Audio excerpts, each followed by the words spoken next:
Hello ladies and gentlemen, Tevaron here, and welcome to a quick patch notes video. There has been another balance patch implemented. I had seen a release that it was going to be done in the next few days. I didn't know it was going to be today being Friday, February the 23rd, but when I opened up Eternal, lo and behold, here we go. Kind of unfortunate because I had a deck going that was in answer to the previous meta, which is probably no longer a thing, as we shall soon see. There's a bunch of buffs and nerfs, and it's important to go over those. The first card is Into the Furnace. This is a buff.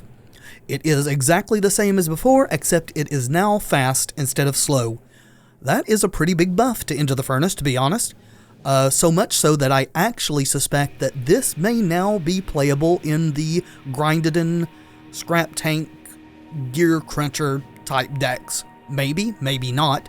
I suspect, though, that it will. The second buff is to Topple Tower. They just changed the toughness. It was previously 4. It is now 5, as you can see.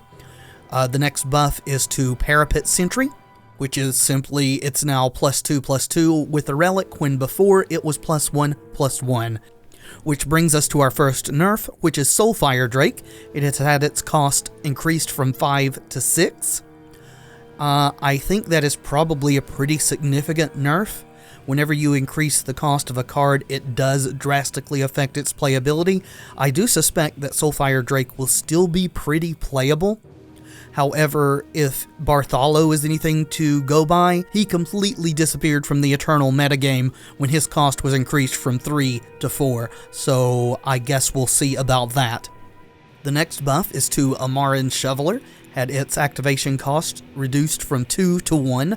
I still don't think that makes this card constructed playable, but it is better than it was for sure.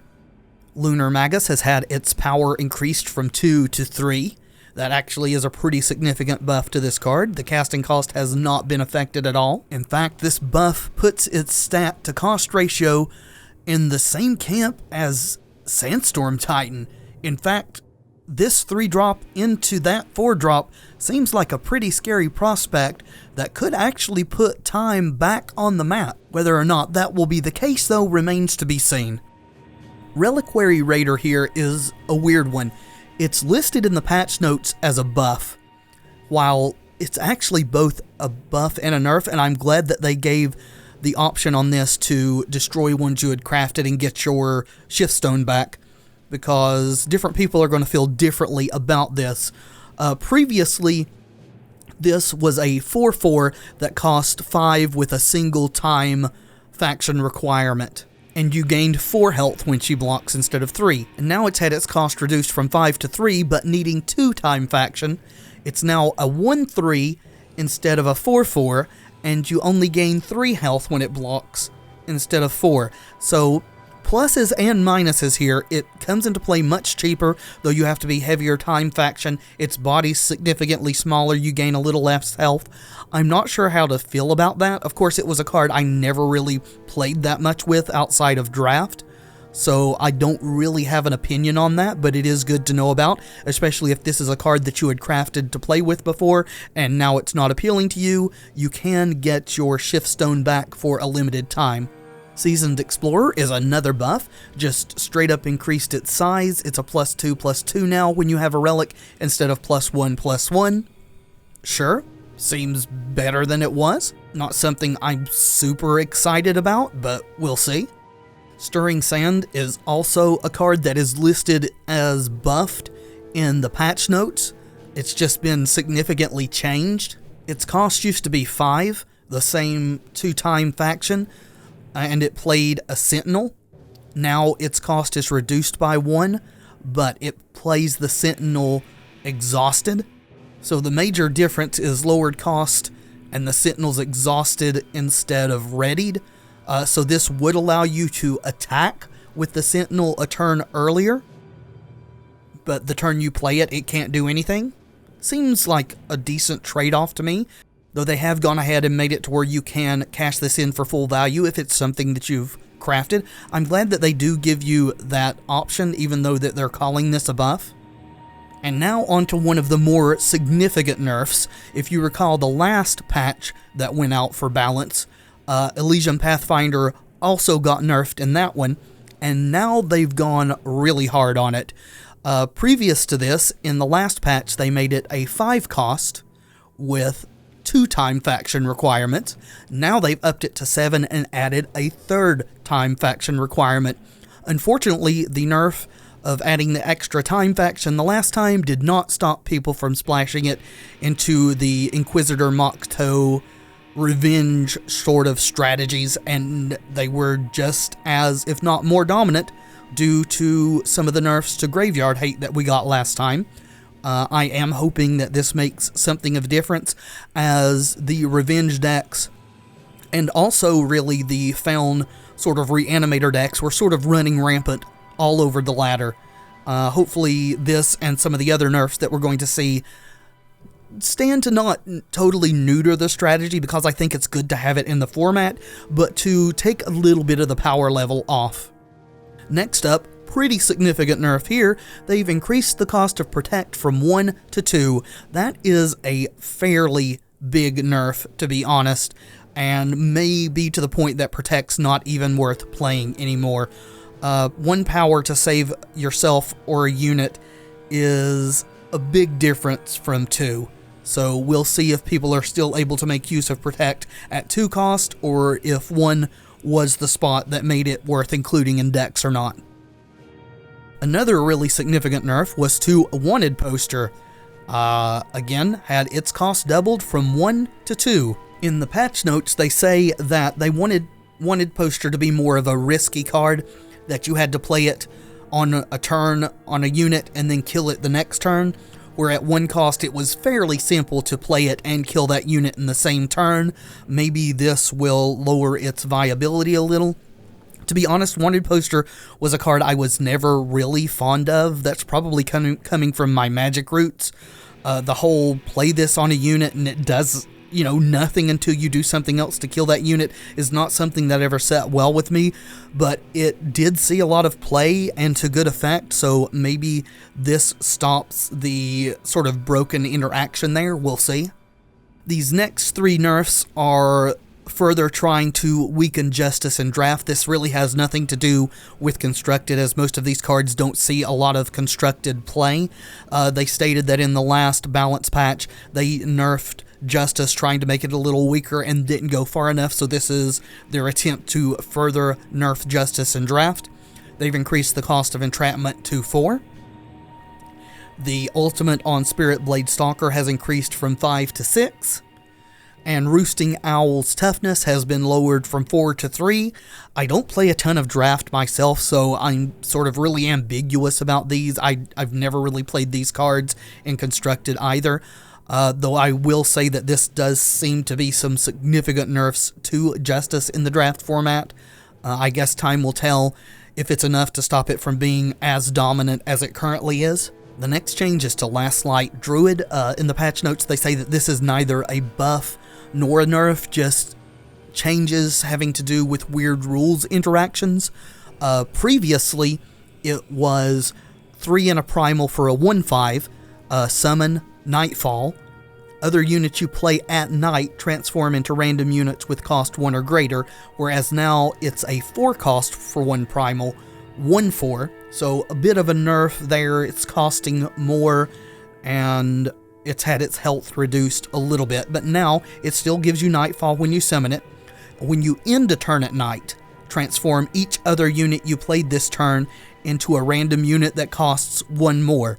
So I'm not sure that that's a buff or a nerf there.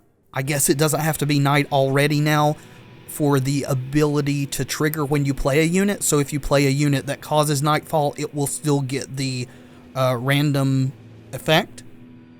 Yeah, I've never really used this card, so I don't have an opinion either way on it. I suspect it is about the same as it was before. It's marginally harder to cast with a little less defense, but a bit easier to get its effect to trigger.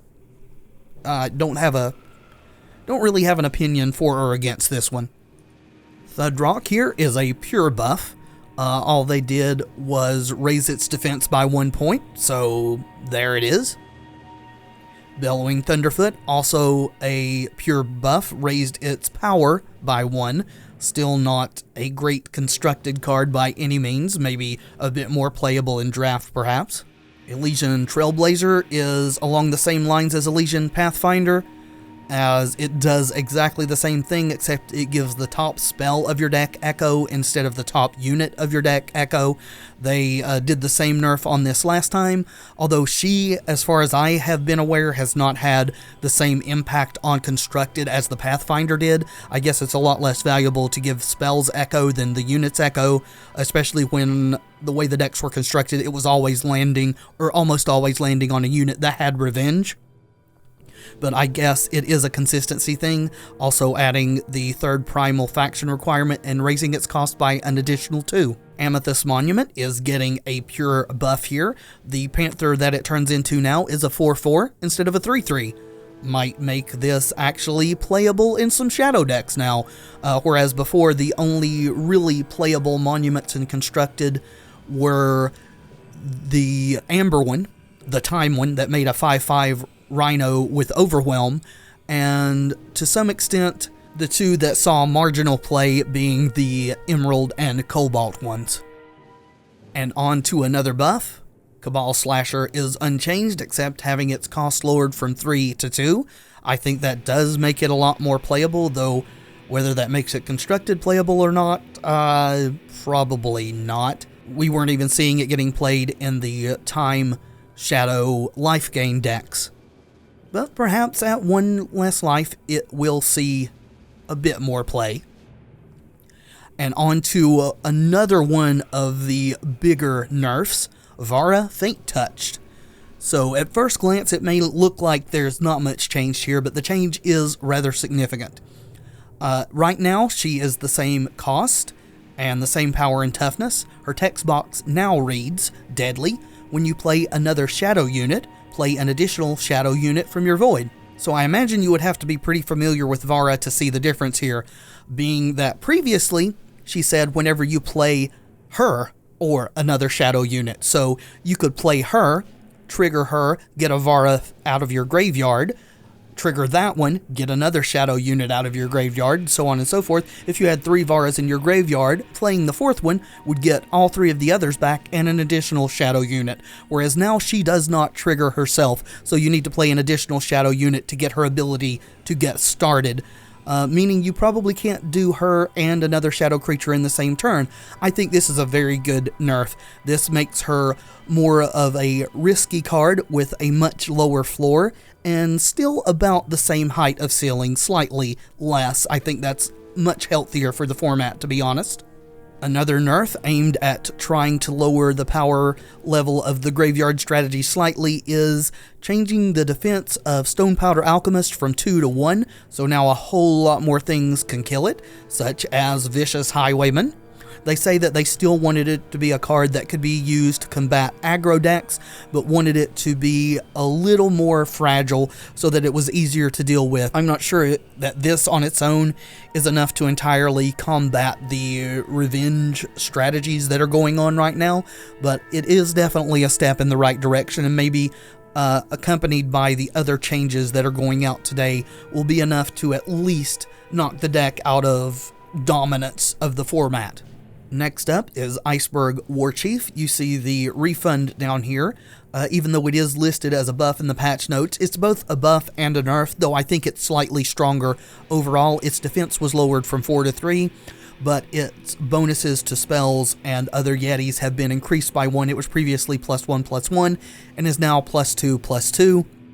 I still don't think it's a card that you're going to want to play in a Yeti deck if you have the Shift Stone to make other options available, but if you don't, I think it is a much better option now than it was previously. Alright, a bit blindsided by seeing Champion of Chaos here. Honestly, she was not in the patch notes that were released a few days ago about this upcoming patch. Looks like the only change is to make her a Gunslinger Rogue now instead of just a Rogue, which makes sense. She does have a gun on her hip there. I think that was always in the art. Maybe that's been added. Overall, this is definitely a buff, as she will have synergies with other gunslinger type things from now on. Next up is also a pure buff to Ian the Abductor. Overall, exactly the same, it's just had its ultimate cost lowered from 9 to 8. Ian has always been a decent card, and that will just make it a bit better. And lastly, we have a buff to Mask of Torment. The change being its cost was lowered from 5 to 4. Mask of Torment is a very interesting card, one that I've never really put through its paces myself, though I've seen other people having fun with it. And honestly, even with the buff, it does still strike me as a fun card rather than a constructed powerhouse of a card or whatever, though I would be very happy to be proven wrong. Always hoping to see new things arise in the format, especially things that are out of the ordinary and fun. One interesting thing about this patch is they addressed specifically a problem that a lot of the community has had with a specific card named Tevaron. As you have noticed, it is not in this balance patch at all. I'm going to go ahead and read off from the patch notes what they said about it. One additional note. When we were preparing for the last round of balance changes, there was a lot of community speculation and discussion about Tevaron Auric Broker. Big victory conditions can often hog the credit, since they so frequently get to deal the killing blow. However, Tevaron doesn't appear to be out of line compared to other strong finishers. There was more of an issue with the efficiency of a couple of nuts and bolts cards, contributing to Justice decks of all sorts being a little too resilient. We'll continue to keep an eye on him as the metagame evolves, but no changes to Tevaron are necessary at the moment. This is another thing that is extremely contentious among the community, as can be seen by looking at comments on the Steam community post where that was made. Several people are not pleased with Tevaron not receiving any nerfs. It'll be interesting to see if Tevaron continues to be a problem card as seen by the community as we go forward that will necessitate another nerf specifically to him in the future. I am very interested in your guys' opinions on that. Is Tevaron a card that should have been nerfed in this or the last balance patch? What are your feelings? I would love to have the discussion go on in the comments. So that brings us to the end of this patch notes video. A lot of this patch, from what they said, was aimed at balance.